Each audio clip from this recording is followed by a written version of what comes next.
Hello दोस्तों, मैं हूं नीरज और आप देख रहे हैं स्टडी कॉमर्स। और आज हम इस वीडियो में स्टैटिस्टिक्स और रिसर्च से रिलेटेड कुछ इंपॉर्टेंट एमसीक्यू डिस्कस करेंगे जो कि आपके जून 2024 एग्ज़ाम में पूछे गए हैं। तो अब आइए क्वेश्चन डिस्कस करते हैं। फर्स्ट क्वेश्चन कह रहा है, when you try to predict the value of an outcome variable from one or more variables you are likely to be using. आपसे क्वेश्चन में कह रहा है कि जब आप किसी वैल्यू को प्रेडिक्ट करना चाहते हो from one or more variables, तो आप दिए गए ऑप्शन में से किसका इस्तेमाल करोगे। आपके ऑप्शन है the Pearson product moment correlation, bivariate regression, multivariate regression या फिर एनालिसिस ऑफ वेरिएंस। ये आपके ऑप्शंस हैं। तो देखिए, जब भी हम प्रिडिक्शन की बात करते हैं तो हम इस्तेमाल करते हैं रिग्रेशन का।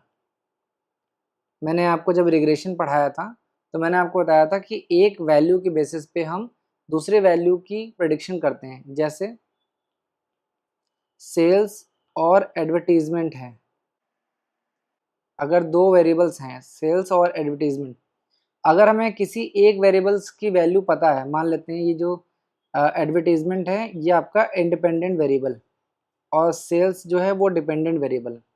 तो अगर हमें इंडिपेंडेंट वेरिएबल की वैल्यू जो है अगर नोन है तो हम इसके बेसिस पे जो डिपेंडेंट वेरिएबल है इसकी वैल्यू हम फाइंड कर सकते हैं। तो प्रिडिक्शन के लिए रिग्रेशन का इस्तेमाल किया जाता है। तो सारे ऑप्शंस को देख लेते हैं। पहला है पियर्सन प्रोडक्ट मोमेंट कोरिलेशन। देखिए, कोरिलेशन की जब भी बात आएगी तो वो आपका डिग्री और डायरेक्शन बताता है। डिग्री का क्या मतलब है कि हाई डिग्री ऑफ कोरिलेशन है, मॉडरेट है या लो है। डायरेक्शन का क्या मतलब है कि कोरिलेशन आपका पॉजिटिव है या फिर नेगेटिव है। तो पियर्सन का प्रोडक्ट मोमेंट कोरिलेशन कुछ भी नहीं है, ये आपका पियर्सन्स कोरिलेशन है जो कि बात करता है डिग्री और डायरेक्शन का ऑफ लीनियर रिलेशनशिप। आपने लीनियर रिलेशनशिप पढ़ा होगा, तो ये लीनियर रिलेशनशिप के बारे में बात करता है। तो कोरिलेशन तो प्रिडिक्शन के लिए काम ही नहीं आता है, तो जिस भी ऑप्शन में ए है इसको आप एलिमिनेट कर सकते हैं। ठीक है, नेक्स्ट ऑप्शन है बाईवेरिएट रिग्रेशन। मैंने आपको बताया कि रिग्रेशन का इस्तेमाल हम प्रिडिक्शन के लिए करते हैं। तो बाईवेरिएट रिग्रेशन का क्या मतलब है, दो वेरिएबल्स। बाईवेरिएट का क्या मतलब है, टू वेरिएबल्स। ठीक है, इसका इस्तेमाल किया जाएगा। नेक्स्ट है मल्टीवेरिएट रिग्रेशन। मल्टीवेरिएट का क्या मतलब है, मोर देन टू वेरिएबल्स, तो इसका भी इस्तेमाल किया जाएगा। नेक्स्ट है एनालिसिस ऑफ वेरिएंस, इसको हम बोलते हैं अनोवा। इसका पूरा नाम क्या है, एनालिसिस ऑफ वेरिएंस। इसका इस्तेमाल हम कब करते हैं। देखिए, वेरिएंस का मतलब क्या होता है, चेंजेस, कुछ परिवर्तन हो रहा है, वेरिएशन आप इसको बोल सकते हैं। वेरिएशन का मतलब क्या है कि डिफरेंसेस, कुछ डिफरेंस हो रहा है। किसके बीच में हो रहा है, between between the mean of three और मोर इंडिपेंडेंट ग्रुप। मैं लिख देता हूँ, आपको आसानी रहेगी समझने में। तो जब हम तीन या तीन से अधिक इंडिपेंडेंट ग्रुप के बीच में, उनके मीन के बीच में डिफरेंसेस को चेक करते हैं तो वहाँ पे हम अनुवाद का इस्तेमाल करते हैं, एनालिसिस ऑफ वेरिएंस। तो ये तो नहीं होगा, तो जिस भी ऑप्शन में डी है इसको आप एलिमिनेट कर सकते हैं। तो हम प्रिडिक्शन के लिए यूज़ करते हैं रिग्रेशन, चाहे वो आपका बाईवेरिएट रिग्रेशन हो चाहे मल्टीवेरिएट रिग्रेशन हो। आपको कोरिलेशन और रिग्रेशन बहुत अच्छे तरीके से पढ़ना है। अगर आपने अभी भी कोरिलेशन और रिग्रेशन को अच्छी तरीके से नहीं पढ़ा है या रिवीजन नहीं किया है तो आप आई बटन पर क्लिक करके देख सकते हैं, या डिस्क्रिप्शन में भी मैंने उसका लिंक दे रखा है, वहाँ से भी आप जाके कोरिलेशन और रिग्रेशन पढ़ सकते हैं। तो फर्स्ट का करेक्ट आंसर हो जाएगा बी। अब आइए नेक्स्ट क्वेश्चन देखते हैं। Arrange the following steps involve in a qualitative research in a proper sequence. आपको जो क्वालिटेटिव रिसर्च के प्रॉपर स्टेप्स हैं सीक्वेंस में आपको बताना है। एक बार मैं सारे ऑप्शंस को पढ़ देता हूँ। Reviewing of literature, identifying research topic, setting the purpose and selection of participant, writing the report, data collection and data analysis. सबसे पहले समझ लो कि क्या होता है क्वालिटेटिव रिसर्च। क्वालिटेटिव रिसर्च जो होता है ये होता है आपका नॉन न्यूमेरिक डेटा पे बेस्ड, नॉन न्यूमेरिक रिसर्च होता है आपका। मतलब यहाँ पे नंबर जो डेटा है वो नंबर्स के फॉर्म में नहीं होगा, ये लोगों के पर्सपेक्टिव हो सकता है, लोगों के बिहेवियर के बारे में हो सकता है, मोटिवेशन के बारे में हो सकता है, पर्सनालिटी के बारे में हो सकता है। ये सारे चीज़ें जो हैं वो क्वालिटेटिव रिसर्च का पार्ट हैं। फॉर एग्जांपल आपने मार्केटिंग में कंज्यूमर बाइंग बिहेवियर पढ़ा होगा, कंज्यूमर बाइंग बिहेवियर, तो यहाँ पे हम बिहेवियर की स्टडी कर रहे हैं, तो बिहेवियर को हम न्यूमेरिकली जो है एक्सप्रेस नहीं कर सकते, तो ये नॉन न्यूमेरिक डेटा है। तो इसका मतलब क्या है, सेंटेंसेस के फॉर्म में हो सकता है, ठीक है, ओपन एंडेड हो सकता है, और जो क्वालिटेटिव रिसर्च के जो टेक्निक्स हैं वो भी कई बार आपसे पूछ लिए जाते हैं, तो वो भी ध्यान रखना, जैसे इंटरव्यू हो गया, फोकस ग्रुप हो गया, ऑब्जर्वेशन हो गया, और भी जो है टेक्निक दिए गए हैं उसको आप एक बार ज़रूर पढ़ लेना, क्योंकि एग्ज़ाम में ये पूछे जाते हैं। तो अब जो क्वालिटेटिव रिसर्च हैं उनके सीक्वेंस को देख लेते हैं। सबसे पहले हम आइडेंटिफाई करेंगे रिसर्च टॉपिक को कि किसके बारे में हमें बात करना है। जैसे हमने अभी कंज्यूमर बाइंग बिहेवियर, ये जो हमारा टॉपिक है वो आइडेंटिफाई किया, तो सबसे पहले आ जाएगा बी। तो किसी भी ऑप्शन में ये नहीं है, तो आप आसानी से आंसर लगा सकते हो, लेकिन फिर भी मैं आपको बता देता हूँ। सबसे पहले आप क्या करोगे, रिसर्च टॉपिक वो आइडेंटिफाई करोगे, उसके बाद आप लिटरेचर रिव्यू करोगे, जिसमें आप ये देखोगे कि कंज्यूमर बिहेवियर पे अभी तक कितना रिसर्च हुआ है, और उससे ये पता करोगे कि रिसर्च गैप क्या है। लिटरेचर रिव्यू हम क्यों करते हैं, ताकि पता चले कि रिसर्च गैप क्या है, कौन सी ऐसी चीज़ें हैं जिस पर अभी तक रिसर्च नहीं हुआ। फिर आप क्या करोगे, उसके बेसिस पे डेटा कलेक्ट करोगे और उसको एनालाइज करोगे। डेटा कलेक्ट करने से पहले आप जो पार्टिसिपेंट है इसको सेलेक्ट करेंगे, उसके बाद ही आप डेटा सेलेक्ट करेंगे। पहले आपको पता होना चाहिए कि डेटा आपको कहाँ से लेना है, कौन से स्टेट से लेना है, कितना नंबर ऑफ डेटा कलेक्ट करना है, उसके बाद ही आप डेटा कलेक्ट करोगे और आखिरी में रिपोर्ट लिखोगे। तो ये आपका करेक्ट सीक्वेंस हो जाएगा क्वालिटेटिव रिसर्च का। सेकंड का करेक्ट आंसर हो जाएगा डी।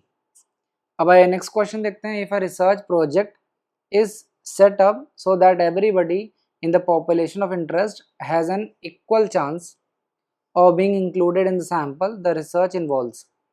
आपको बताना है कि दिए गए सैम्पलिंग टेक्निक में से कौन सा ऐसा सैम्पलिंग टेक्निक है जिसमें ये कहा जा रहा है कि हर जो एलिमेंट है या फिर हर जो पार्टिसिपेंट हैं सैम्पल में, उनका इक्वल चांस है of being selected in the sample. Sample में सेलेक्ट होने के सबके इक्वल चांस है, ये ध्यान रखना, equal chance of getting selected in the sample, ये है। तो इसे हम क्या बोलेंगे, quota sampling, judgmental sampling, probability sampling या कन्वीनियंस सैम्पलिंग। तो इसे बोला जाता है प्रोबेबिलिटी सैम्पलिंग। प्रोबेबिलिटी सैम्पलिंग में हर एलिमेंट का इक्वल चांस होता है of getting selected in the sample. Quota sampling आपका नॉन प्रोबेबिलिटी सैम्पलिंग का एग्जाम्पल है, जजमेंटल सैम्पलिंग भी आपका एग्जाम्पल है, और कन्वीनियंस सैम्पलिंग भी आपका नॉन प्रोबेबिलिटी सैम्पलिंग का एग्जाम्पल है। नॉन प्रोबेबिलिटी सैम्पलिंग में क्या होता है, हर एलिमेंट को इक्वल चांस नहीं मिलता of getting selected in the sample. अगर आपने प्रोबेबिलिटी या नॉन प्रोबेबिलिटी सैम्पलिंग की टेक्निक नहीं पढ़ा है तो आप आई बटन पे क्लिक करके देख सकते हैं, या डिस्क्रिप्शन में भी मैंने उसका लिंक आपको प्रोवाइड करा दिया है।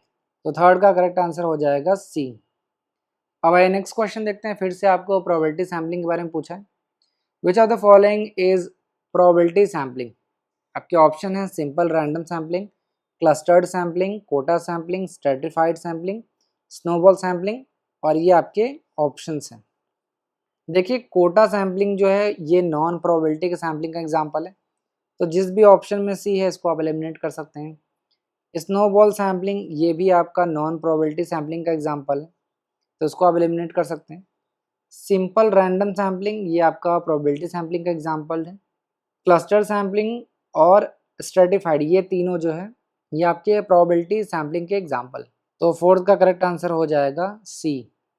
अब आइए नेक्स्ट क्वेश्चन देखते हैं। Arrange the following steps of process of hypothesis testing in the proper sequence. आपको हाइपोथेसिस टेस्टिंग का जो प्रोसीजर है या प्रोसेस है इसको करेक्ट सीक्वेंस में लाना है। एक बार सारे ऑप्शंस को मैं पढ़ देता हूँ। Setup null and alternative hypothesis, establish the decision rules, select statistics, select level of significance, perform computation and draw conclusion। ये आपके ऑप्शंस दिए गए। तो देखिए हाइपोथेसिस टेस्टिंग के जो प्रोसीजर हैं वो आपको पता होना चाहिए। सबसे पहला आप स्टेप होता है आपको नल हाइपोथेसिस जिसको HO से और अल्टरनेट हाइपोथेसिस जिसको H1 से डिनोट करते हैं। सबसे पहले आपको ये दोनों सेटअप करना पड़ता है। आपको एक स्टेटमेंट बनाना होता है जो कि नल हाइपोथेसिस होता है और एक अल्टरनेट हाइपोथेसिस होता है। तो पहला स्टेप ए हो गया, बाकी ऑप्शन आप एलिमिनेट कर सकते हैं। फिर भी सारी चीज़ें देख लेते हैं। एक बार आपने नल और अल्टरनेट हाइपोथेसिस बना लिया, उसके बाद आपको करना पड़ता है लेवल ऑफ सिग्निफिकेंस सेलेक्ट करना पड़ता है। लेवल ऑफ सिग्निफिकेंस को हम क्या बोलते हैं? अल्फ़ा, यानी कितना परसेंट आपके जो रिसर्च है उसमें एरर हो सकता है। ये आपका 1% हो सकता है, 5% हो सकता है या 10% हो सकता है। तो लेवल ऑफ सिग्निफिकेंस या अल्फ़ा आपको सेलेक्ट करना होता है। नेक्स्ट आता है सेलेक्ट द टेस्ट स्टैटिस्टिक्स। तीसरा जो स्टेप है वो ये होता है कि आपको टेस्ट स्टैटिस्टिक्स सेलेक्ट करना पड़ता है कि कौन सा टेस्ट आप यूज़ करेंगे। टी टेस्ट यूज़ करेंगे, जेड टेस्ट यूज़ करेंगे या इसी तरीके का कोई और भी टेस्ट। उसके बाद आता है एस्टैब्लिश्ड डिसीजन रूल, ये आपका 4th पॉइंट हो जाएगा। फिर आखिरी में आता है perform competition and draw conclusion. ठीक है, तो ये आपका करेक्ट सीक्वेंस है। तो 5th का करेक्ट आंसर हो जाएगा ए। अब आइए नेक्स्ट क्वेश्चन देखते हैं।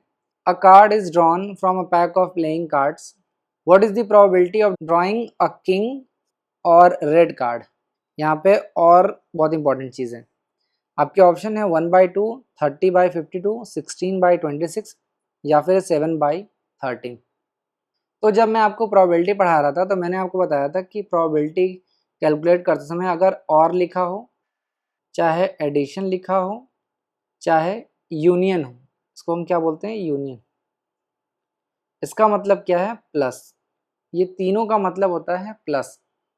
ठीक है, तो किंग और रेड कार्ड हमको पता करना है कि अगर जो प्लेइंग कार्ड्स हैं अगर उसमें से हमें ये देखना है कि जो किंग या रेड कार्ड है वो कितना होगा, इसकी प्रोबेबिलिटी क्या होगी। तो आप किस तरीके से कैलकुलेट करेंगे? आपको पता है कि जो टोटल नंबर ऑफ कार्ड्स होते हैं वो कितने होते हैं? 52। ठीक है, किंग कितना होता है? 4। रेड कार्ड कितना है? 26। ये 13-13 के सेट में है। अभी सिंपली आप ये समझो कि टोटल रेड कार्ड जो है वो 26 होते हैं, 13-13 के सेट में होते हैं। ठीक है, तो फॉर्मूला क्या होता है? Probability of A union B is equal to probability of A plus probability of B minus probability A and B. अब समझो, जब किंग की बात करेंगे तो मैंने अभी आपको बताया कि टोटल जो है वो 4 किंग होते हैं।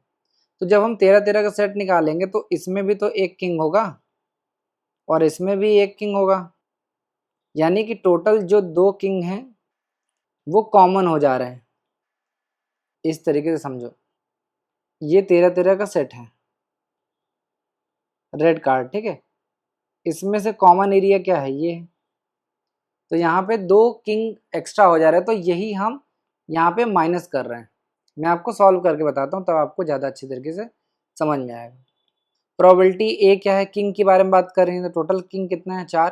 टोटल नंबर ऑफ कार्ड्स कितना है? 52। उसके बाद पूछ रहा है रेड कार्ड टोटल कितना है? 26।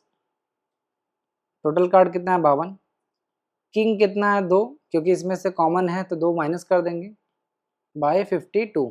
ठीक है, तो क्या करेंगे? 30 और माइनस 2 28, 28/52 हो जाएगा। कोई दिक्कत?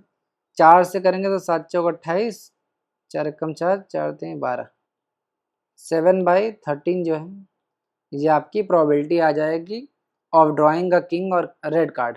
इसकी प्रोबेबिलिटी आ गई 7/13। तो 6 का करेक्ट आंसर हो जाएगा डी। ये इम्पॉर्टेंट चीज़ था जो आपको ध्यान रखना था। जो कॉमन है उसको हम माइनस कर देते हैं, याद रखना common area should be subtracted, ये ध्यान रखना हमेशा। अब आइए नेक्स्ट क्वेश्चन देखते हैं। What are the 2 numbers whose arithmetic mean is equal to 18 and harmonic mean is equal to 16।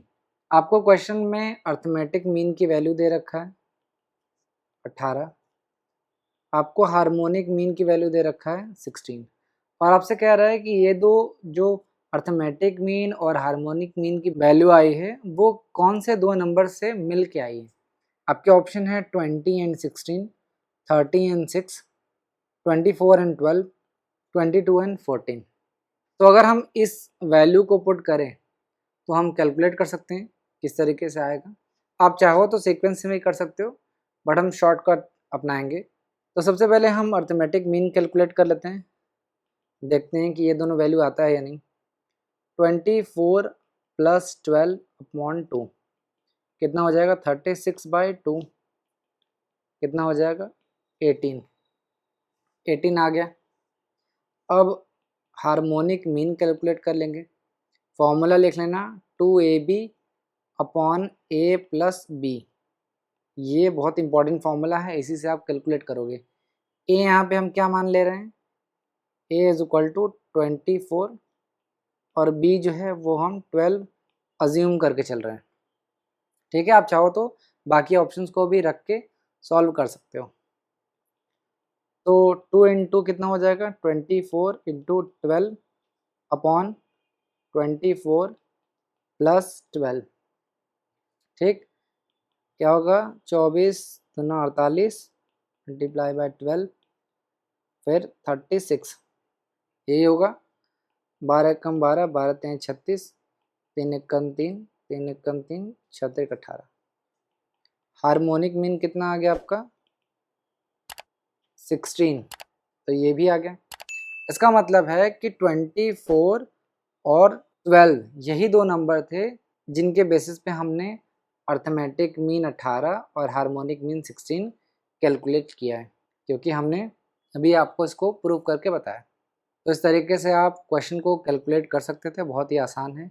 But ये फॉर्मूला आपको पता होना चाहिए, अदरवाइज आप इस क्वेश्चन को सॉल्व नहीं कर सकते। तो 7th का करेक्ट आंसर हो जाएगा सी। अब आइए नेक्स्ट क्वेश्चन देखते हैं। Two regression coefficient are B Y X दिया हुआ है -6 बाई, मैं यहाँ पे लिख देता हूँ, बी वाई एक्स दे रखा है -6/9 और बी एक्स वाई दे रखा है -3/7। Which one of the following is the value of correlation? आपको कोरिलेशन की वैल्यू बताना है। ऑप्शन है 0.2857, -0.5345 या 0.5345 या फिर माइनस पॉइंट होगा यहाँ पे 0.2857। तो आपको पता है कोरिलेशन कैसे निकालते हैं? √ BY(x) × BX(y), यहाँ पे माइनस है तो वैल्यू पुट कर देंगे -6/9 × -3/7। तो 3 × 1 = 3, 3 × 3 = 9, 3 × 1 = 3, 3 × 2 = 6। तो क्या हो जाएगा? √-2/7। ठीक है, यही होगा मेरे ख्याल से।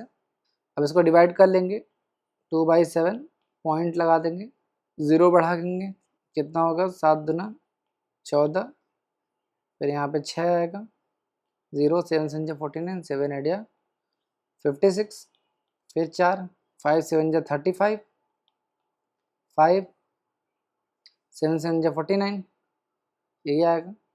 तो 4 अंक लेके जाते हैं, तो अंडर क्या हो जाएगा? -0.2857, ये आ गया। अब इसका अंडर निकाल लेते हैं डायरेक्टली। 2857 दो अंक का पेयर बनाएंगे, तो 5 से ले आएंगे, तो 5 × 5 = 25, फिर 3 बचेगा, यहाँ 10 हो जाएगा। ठीक है ना?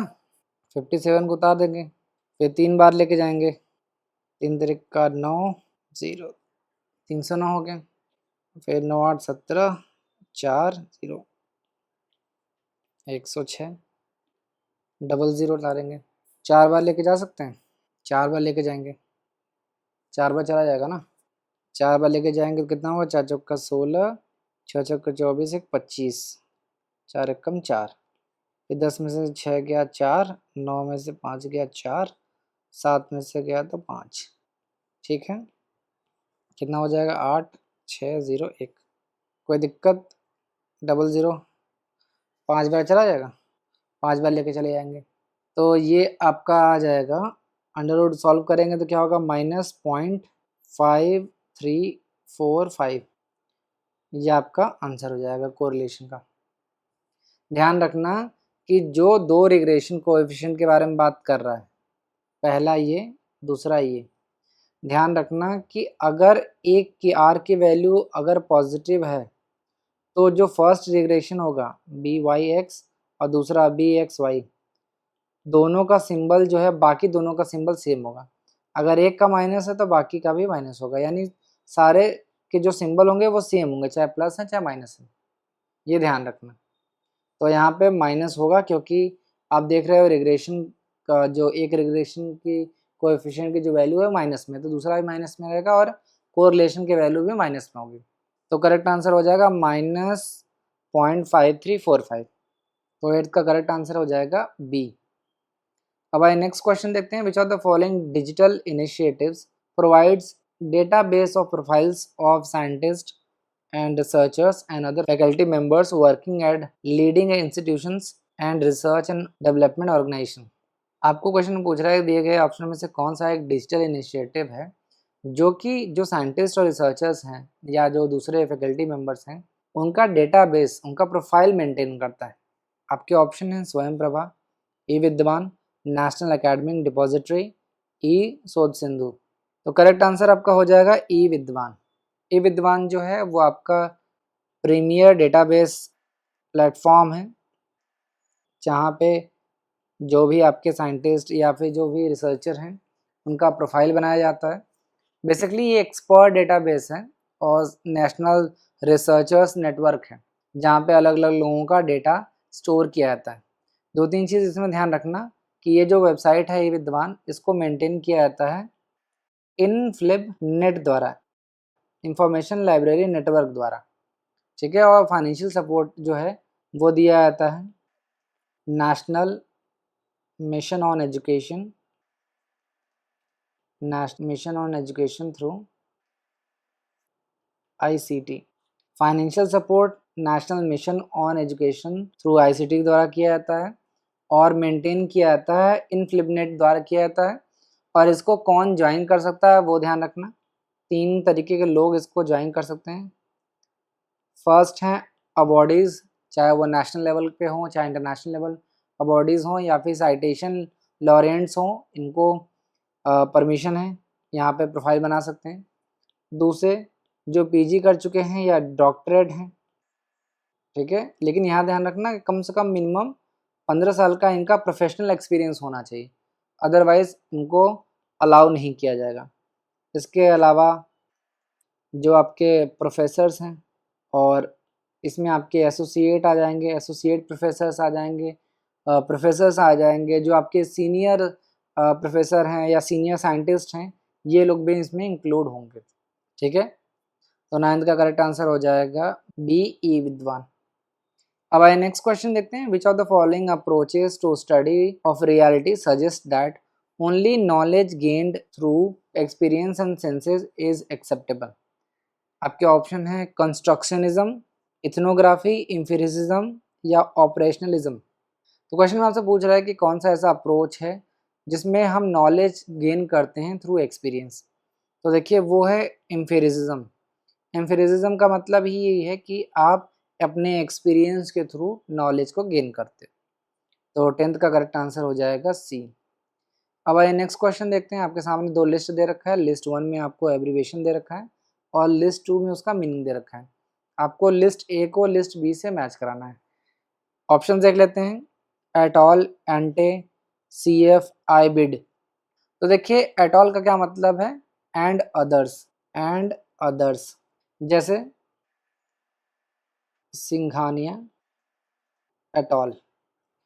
जब 2 या 2 से अधिक ऑथर होते हैं तो हम ये इनटेक्स साइटेशन का इस्तेमाल करते हैं। ये ध्यान रखना, ये आपका इंटेक्स साइटेशन। जब हमें ये बताना होता है कि 2 या 2 से अधिक ऑथर हैं तो हम इस तरीके से इस्तेमाल करते हैं, जैसे सिंघानिया एट ऑल। सिंघानिया और जो भी है विवेक सिंघानिया है और उनके और भी जो है 2 ऑथर होंगे, उनका नाम यहाँ पे हम डायरेक्टली नहीं लिखते हैं, बस ये लिख देते हैं सिंघानिया एट ऑल या पांडे एट ऑल, ठीक है। तो एट ऑल का मतलब क्या है, एंड अदर्स। तो ए का सेकंड हो जाएगा, तो इससे आप करेक्ट आंसर फाइंड कर सकते हैं। नेक्स्ट है आंटे। आंटे का मतलब क्या है, बिफोर। ये ध्यान रखना, एग्जाम में हो सकता है पूछें। सी एफ का क्या मतलब है, कंपेयर। और आई बेड का क्या मतलब है, इन द सेम प्लेस। याद ध्यान रखना। तो 11th का करेक्ट आंसर हो जाएगा बी। अब आइए नेक्स्ट क्वेश्चन देखते हैं। फिर से आपके सामने मैच द कॉलम आ गया है। दो लिस्ट है। लिस्ट 1 में आपको डिजिटल इनिशिएटिव दे रखा है और लिस्ट 2 में आपको पर्पस दे रखा है। इनिशिएटिव में बात कर लेते हैं। शोध सिंधु, शोध गंगोत्री, शोध शुद्धि और फॉसिंग। तो एक बार मैं यहाँ पे लिख देता हूँ, सारे बहुत इंपॉर्टेंट है। सबसे पहले बात करते हैं शोध गंगा का, क्योंकि ये भी कई बार पूछा जाता है। तो यहाँ पे थीसिस रखा जाता है। ये रिजर्वायर है जहाँ पे हम थीसिस को स्टोर करते हैं, ये फर्स्ट। दूसरा होता है शोध गंगोत्री। गंगोत्री यहाँ पे आपके सिनॉप्सिस रखे जाते हैं। ये रिसर्च और पीएचडी के लिए भी इम्पोर्टेंट है। तीसरा है शोध शुद्धि। शुद्धि का क्या मतलब है कि जहाँ पे प्लेगरिज्म ना हो, तो ये आपका प्लेगरिज्म चेकर है, ठीक है। और चौथा है शोध सिंधु। ये आपका ई रिसोर्स प्रोवाइडर है, ए रिसोर्स प्रोवाइडर, ठीक है। ये चार जो है वो मोस्ट इम्पॉर्टेंट है, ये याद रखना। शोध गंगा थीसिस के लिए होता है, शोध गंगोत्री सिनॉप्सिस के लिए होता है, शोध शुद्धि जो है प्लेगरिज्म चेकर है, और शोध सिंधु जो है वो ई रिसोर्स प्रोवाइडर है। और फॉसी जो है ये है आपका free and open source software for education, open source software है बेसिकली। तो डी का आप मिला सकते हैं, ओपन सोर्स सॉफ्टवेयर है फॉर एजुकेशन फील्ड में। तो डी का सेकंड हो जाएगा, डी का सेकंड आप देख रहे हैं इसमें है। शोध गंगोत्री मैंने आपको बताया था सिनॉप्सिस के लिए होता है। शोध सिंधु मैंने आपको बताया कि ये आपका फ्री रिसोर्स प्रोवाइड करता है, resource to universities and colleges. Shodh Shuddhi plagiarism checking initiative है, तो आप आसानी से इसको मैच कर सकते थे। तो 12th का करेक्ट आंसर हो जाएगा बी। अब आइए नेक्स्ट क्वेश्चन देखते हैं। If an average 2 customers arrive at a shopping mall per minute, what is the probability that in given minute exactly 4 customers will arrive? यहाँ पे e-2 इज इक्वल टू दिया है 0.1353। आपके ऑप्शन है 0.804, 0.0902, 0.1353 या 0.2706। तो ये क्वेश्चन जो है वो पूछा गया है आपके पॉइजन डिस्ट्रीब्यूशन से, पॉइजन डिस्ट्रीब्यूशन से। और यहाँ पे ई का क्या मतलब क्या है, इसे हम बोलते हैं यूलर्स कांस्टेंट। यूलर्स कांस्टेंट, इसकी वैल्यू आपको हमेशा क्वेश्चन में दी गई होती है। यहाँ पे दी गई है 0.1353। तो इसको हम किस तरीके से सॉल्व करते हैं, देखिए नंबर ऑफ कस्टमर कितने हैं 2, और 4 कस्टमर आने की प्रोबेबिलिटी कितनी है 4 कस्टमर, मल्टीप्लाई बाई करेंगे यूलर्स कांस्टेंट जो कि है 0.1353 अपॉन, उसके बाद बोलते हैं x का फैक्टोरियल होता है, यानी नंबर ऑफ कस्टमर कितने आने वाले हैं 4, तो 4 का फैक्टोरियल करेंगे तो कितना हो 4321। फॉर्मूला थोड़ा कॉम्प्लेक्स है इसलिए मैं नहीं लिखना चाहता, आपको मे भी प्रॉब्लम हो, चलिए लिख भी देता हूँ। Probability x is equal to lambda x ऊपर lambda E upon x factorial, ये आपका फॉर्मूला है। फॉर्मूला आप देख भी सकते हैं, इसको आप कैलकुलेट कर लेंगे। तो कैलकुलेट करेंगे तो क्या होगा, इस तरीके से आप लिख सकते हैं 2 दूनी 4 दूनी 8 दूनी 16, ठीक है। ये इतना पोर्शन मैंने इधर किया है, तो क्या हो जाएगा 16 इंटू 0.1353 अपॉन 4 3 12, 12 दूनी 24, तो 4 चौक का 16, फिर 6 चौक का 24, फिर 2 दूनी 4 2 3 6, ठीक है आई गेस। फिर मल्टीप्लाई कर देते हैं, 2 3 6, 2 पच्चे 10, फिर 2 3 6 1 7, 2 1 कम 2 0.3, कोई दिक्कत यहाँ पे। फिर करेंगे 3 9 27, फिर 0 3 दूना 6, दशमलव नीचे नहीं है तो यहाँ पे पॉइंट बढ़ा के दशमलव कर सकते हैं, तो कितना हो जाएगा 0.0902, ये आपका आंसर हो जाएगा। यहाँ पे 2-3 चीज़ और ध्यान रख लो कि हम x की बात करते हैं, x आपका क्या है 4। यहाँ पे क्वेश्चन पूछा ना what is the probability that in given minute exactly 4 customer will arrive, 4 customer आ जाए इनकी प्रोबेबिलिटी क्या है, तो ये x हो जाएगा आपका। और ये जो लैम्डा है, मैं सही से बना नहीं पा रहा हूँ, ये है आपका 2, यानी ये आपका बेसिकली मीन होता है, mean of occurrence in interval. ठीक है, जैसे यहाँ पे लिखा है ना कि 2 कस्टमर अराइव होते हैं हर मिनट, तो ये ऑकरेंस 2 हो जाएगा। और ये x मैंने आपको बताया था, ये हो गया। और तो मेरे ख्याल से कोई प्रॉब्लम नहीं होनी चाहिए, आसानी से आप इसको सॉल्व कर लेंगे। तो 13 का करेक्ट आंसर हो जाएगा बी। अब आइए नेक्स्ट क्वेश्चन देखते हैं, which of the following is properties of standard deviation. Standard deviation की प्रॉपर्टीज आपको बतानी। देखिए ऑप्शंस आपको सही से नहीं दिख रहा होगा, मैं यहाँ पे लिख देता हूँ। ए जो है वो ये कह रहा है कि standard deviation x plus k is equal to standard deviation x। B option है स्टैंडर्ड डेविएशन x माइनस के is equal to standard deviation x minus k. तीसरा है standard deviation x divide by के is equal to standard deviation x upon के।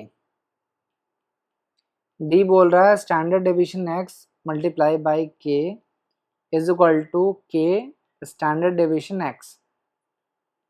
ई है बोल रहा है standard deviation x multiply by के is equal to standard deviation x। तो देखिए स्टैंडर्ड डेविएशन, या फिर मैं अगर ओवरऑल बात करूं कि जो भी आपके मेजर ऑफ डिस्पर्जन हैं, चाहे आपके रेंज हो, चाहे आपके क्वार्टाइल डेविएशन हो, चाहे आपके मीन डेविएशन हो, चाहे आपके स्टैंडर्ड डेविएशन, सबका एक कॉमन प्रॉपर्टी होता है। वो क्या होता है? Independent of origin but not on scale. ठीक है, independent of origin but not of scale. Origin का क्या मतलब? प्लस करना है या माइनस करना है, इससे कोई फर्क नहीं पड़ेगा। स्केल का क्या मतलब? मल्टीप्लाई करें या डिवाइड करेंगे तो फर्क पड़ेगा।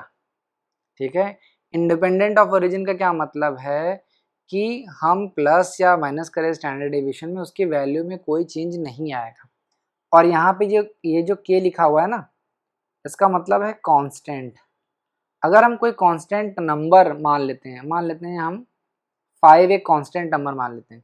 जैसे आपने देखा होगा ना कि जब आपने अर्थमेटिक मीन पढ़ा होगा तो नेट में एक क्वेश्चन पूछा था कि हर वैल्यू में अगर +5 कर दें तो उससे मीन की वैल्यू क्या होगी। तो उसमें आपने देखा था कि मीन की वैल्यू में भी +5 हो जाएगा, जो भी वैल्यू है। जैसे मान लीजिए मीन की वैल्यू आपकी 20 है और हर आइटम में हम +5 कर दे रहे हैं, तो मीन भी क्या होगा? +5 हो जाएगा, यानी 25।